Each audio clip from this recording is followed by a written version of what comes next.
Biryani biryani biryani I avoid but biryani likes me ಅನ್ನೋ ತರ friends. ಈ ಬಿರಿಯಾನಿ ರೆಸಿಪಿ ಎಲ್ಲಿಂದ ಬಂತು, ಇದರ ಪಿತಾಮಹ ಯಾರು ಅಂತ ನೋಡೋಣ. ಭಾರತಕ್ಕೆ ಬಿರಿಯಾನಿ ಬಂದಿದ್ದು 14ನೇ ಶತಮಾನದಲ್ಲಿ.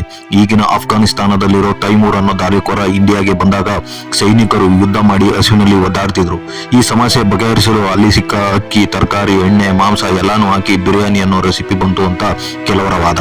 ಇನ್ನೊಂದು ಸ್ಟೋರಿ ಅಂದ್ರೆ ಮುಘಲ್ ಕಾಲದಲ್ಲಿ ಶಹಜಹಾನ್ನ ಹೆಂಡತಿ ಮುಮ್ತಾಜ್ ಮಹಲ್ ತನ್ನ ಸೈನಿಕರ ಅಪೌಷ್ಟಿಕತೆಯಿಂದ ಇರೋದನ್ನ ನೋಡಿ ಅವರ ಅಡುಗೆ ಭಟ್ಟರಿಗೆ ಅಕ್ಕಿ, ತರಕಾರಿ, ಡ್ರೈ ಫ್ರೂಟ್ಸ್, ಮಾಂಸ ಹಾಕಿ ಬೇಯಿಸಿ ಕೊಟ್ಟಾಗ ಬಂದಿದ್ದೆ ಬಿರಿಯಾನಿ ಎಂದು ಕೆಲವರು ಹೇಳ್ತಾರೆ. ಇನ್ನು ಕೆಲವರು ಇದನ್ನ ನವಾಬರು ಇಂಟ್ರೊಡ್ಯೂಸ್ ಮಾಡಿದರು ಅಂತಾನೂ ಹೇಳ್ತಾರೆ.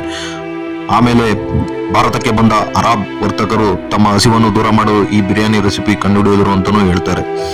ಇವರೇ ಬಿರಿಯಾನಿ ಪಿತಾಮಹ ಎಂದು ನಿಖರವಾಗಿ ಹೇಳಲು ಸ್ವಲ್ಪ ಕಷ್ಟನೇ. ಅದೇನೇ ಇರಲಿ, ಎಲ್ಲ ವರ್ಗದ ಎಲ್ಲ ಜನರಿಗೆ ಇಷ್ಟಪಡೋ ಏಕೈಕ ಫುಡ್ ಅಂದ್ರೆ ಈ ಬಿರಿಯಾನಿ. ನಮ್ಮ ದೇಶದಲ್ಲಿ ಬಿರಿಯಾನಿಯದ್ದೇ ದೊಡ್ಡ ಬಿಸ್ನೆಸ್ ಇದೆ, ಹಾಗೂ ಒಂದೊಂದು ಪ್ರದೇಶದಲ್ಲಿ ಒಂದೊಂದು ವೆರೈಟಿ ಬಿರಿಯಾನಿ ಸಿಗುತ್ತೆ. ಬಿರಿಯಾನಿ ನಮ್ಮ ದೇಶನ ಒಂದು ಮಾಡಿದೆ ಅಂತ ಹೇಳ್ಬೋದು. Thank you friends. ಜೈ ಹಿಂದ್, ಜೈ ಕರ್ನಾಟಕ, ಜೈ ಬಿರಿಯಾನಿ.